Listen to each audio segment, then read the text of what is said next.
Seamus Heaney, acclaimed by many as the best Irish poet since WB Yeats, has died aged 74. Heaney was awarded the Nobel Prize for Literature in 1995 for works of lyrical beauty and ethical depth, which exalt everyday miracles and the living past. Over his long career he was awarded numerous prizes and received many honors for his work. He recently suffered from ill health. His 2010 poetry collection The Human Chain was written after he suffered a stroke, and the central poem, Miracle, was directly inspired by his illness. File photo dated January 5, 1970 of Irish poet, playwright and Nobel Prize winner Seamus Heaney Heaney in 1970, 2 years before he gave up full-time academic work to become a freelance writer and poet. Recalling how he had been lifted up and down the stairs to his bedroom, the poet eulogized the biblical characters who carried a paralyzed man to Jesus to be healed. Their shoulders numb, the ache and stoop deep locked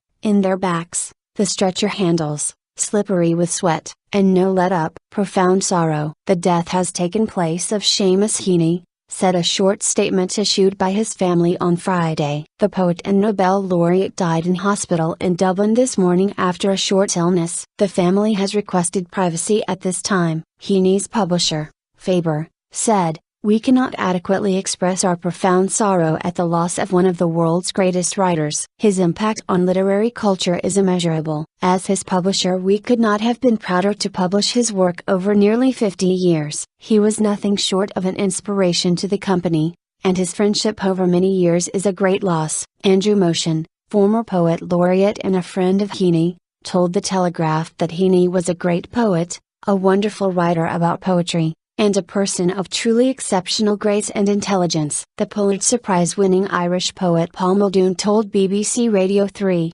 one of his great gifts was to allow people in who were not necessarily that interested in poetry. And I think that's one of the reasons why he occupies such an extraordinary place in people's hearts. Heaney was born in April 1939, the eldest of 9 children, on a farm near to Umbridge in County Londonderry, Northern Ireland, but as a child moved to the village of Belaghy. He was educated at St Colum's College, Derry, a Catholic boarding school, and later at Queen's University Belfast, before training as a teacher. He settled in Dublin, with periods of teaching in the US. Heaney was an honorary fellow at Trinity College Dublin and, last year, was bestowed with the Seamus Heaney Professorship in Irish Writing at the university, which he described as a great honor. His first book, Death of a Naturalist, published in 1966, reflected his rural upbringing, but as Ireland's troubles increased his work took a more political turn. In 2011, Heaney donated a collection of his literary papers to the National Library of Ireland. It included manuscripts of his poetry, a comprehensive and vast collection of loose-leaf, typescript and manuscript worksheets and bound notebooks. The collection spanned Heaney's literary career, from the publication of Death of a Naturalist, 1966, to volumes such as Wintering Out, 1972, and North, 1975, right through to Station Island, 1984, Seeing Things, 1991, and his most recent publications, District and Circle, 2006, and Human Chain, 2010. The latter won the prestigious £10,000 Ford Prize in 2010. Heaney described the collection, his 12th, as his most personally revealing collection of poems. He had been nominated for the Ford Prize 3 times before, but this was his first win. Judge and author Ruth Paddle described Heaney's volume as painful, honest, and delicately weighted. Over the course of his career, Heaney also won the T.S. Eliot Prize,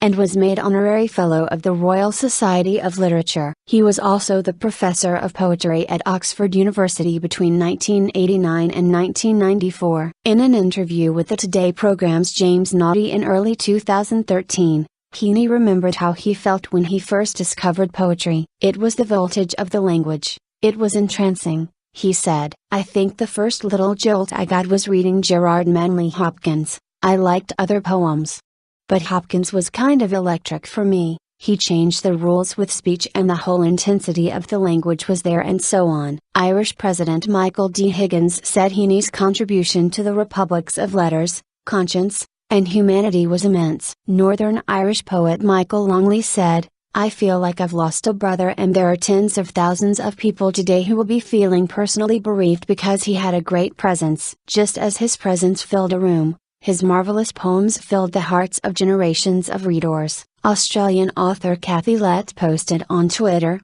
"R.I.P. Seamus Heaney. I once introduced him to my son as the world's greatest poet. My son frowned. No, that would be Bob Dylan."